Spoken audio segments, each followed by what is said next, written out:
ইসলামের ইতিহাসের সমস্ত হাদিস সংকলনের অন্যতম প্রাণ পুরুষ ওমর ইবনে আব্দুল আজিজ, আল্লাহ তাআলা তার উপর রহম করো। তাকে বলা হয় সেন্ট অফ দি উমাইয়া, উমাইয়াদের দরবেশ,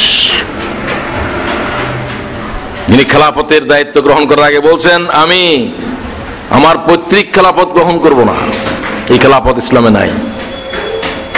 খলিফার ছেলে খলিফা, তিনি বাদশাহ আব্দুল মালিকের জামাতা, আবার তার ভাতুষপুত্র আব্দুল মালিকের পরেই তিনি পুরা মুসলিম দুনিয়ার খলিফা হন। তিনি বললেন, আমাকে বংশানুক্রমিক যে খেলাফত দেওয়া হয়েছে, আমি এই খেলাফত প্রত্যাহার করছি। তোমরা যদি মক্কা মদিনা হেজাজের জনগণ যদি আমাকে খেলাফতের দায়িত্ব, এটি গোটা রাজবংশের ভিতরে একজন মাত্র ব্যক্তি বলেছিল। তিনি উমর ইবনে আব্দুল আজিজ উমাইয়াদের ভিতরে এই জাতের দরবেশ আর জন্মগ্রহণ করে নাই, আব্বাসীয়র ভিতরে নাই, উমাইয়ার ভিতরেও নাই। আল্লাহ তাআলা উমর ইবনে আব্দুল আজিজের উপর রহম করো। স্ত্রী তার চাচাতো বোন ফাতিমা বলছে, তোমার গায়ের ভিতরে যত স্বর্ণের চাঁদির যত উপহার যত কিছু দেখছি, এগুলোর ভিতরে আমি জনগণের রক্ত দেখছি। কারণ তারাই তো জনগণের উপরে শাসনের দণ্ড চালায়। যদি আমার সাথে তুমি জীবন কাটাতে চাও, সমস্ত তোমার অর্নামেন্ট সম্পত্তি মুসলমানদের বায়তুল মালে জমা করো। সুবহানাল্লাহ। খুলে দিয়েছে সমস্ত অলংকার। তার স্ত্রী বলছে, উমর ইবনে আব্দুল আজিজের চাইতে আমার কাছে আর কোন প্রিয় দামি জিনিস নাই। আল্লাহ এই জাতের স্ত্রী বকশিশ করো, যাদের আগে স্ত্রী নেই।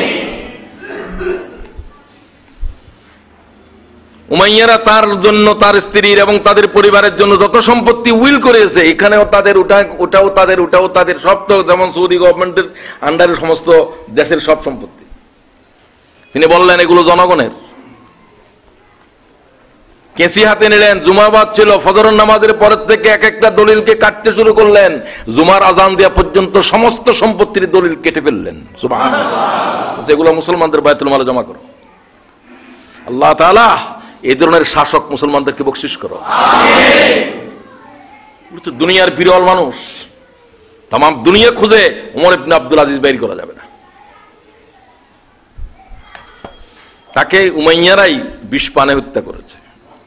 কারণ তাকে রাখলে খেলাফত থাকবে না, তাদের উমাইয়া বংশ থাকবে না। আল্লাহ তাআলা তার শাহাদাত বকশিশ করো। তো তিনি বললেন, ওনার পরিচয় দেওয়ার জন্য কথাগুলো বললাম। কোন সাধারণ অর্ডিনারি কোন ব্যক্তি নয়, কোন উমাইয়া খলিফা নয়। বিষ পানে হত্যা করার সময় তিনি যখন অসুস্থ হয়ে পড়লেন এবং তিনি মারাই যাবেন, তিনি উমর ইবনে আব্দুল আজিজ সকালে এক কাপড় পরতেন, বিকালে আর একটা পরতেন। রাজার বংশের ছেলে। তাকে দেখতে এসেছে তার শালা সমন্দিরা, সম্ভবত কি নাম আব্দুর রহমান নাকি, স্ত্রীকে বোনকে বলল, খলিফার জামাটা পুরানো হয়ে গেছে, বদলা দিলা না কেন? হাজার হাজার মানুষ তাকে দেখতে আসছে। বোনের চোখের থেকে পানি পড়লো আর বলল, ভাই তুমি জানো না, খলিফার দ্বিতীয় আর কোনো জামা নাই। আল্লাহ তাআলা রহম কর। মুসলমানরা কি দেখিয়েছিল দুনিয়াকে।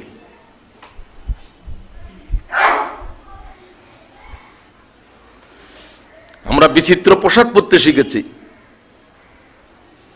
ওমর ইবনে আব্দুল আজিজের কলিজার ভিতরে আল্লাহর যে ভয় ঢুকেছিল, আল্লাহ সে তাকওয়াকে মুসলমানদেরকে বন্টন করে দাও।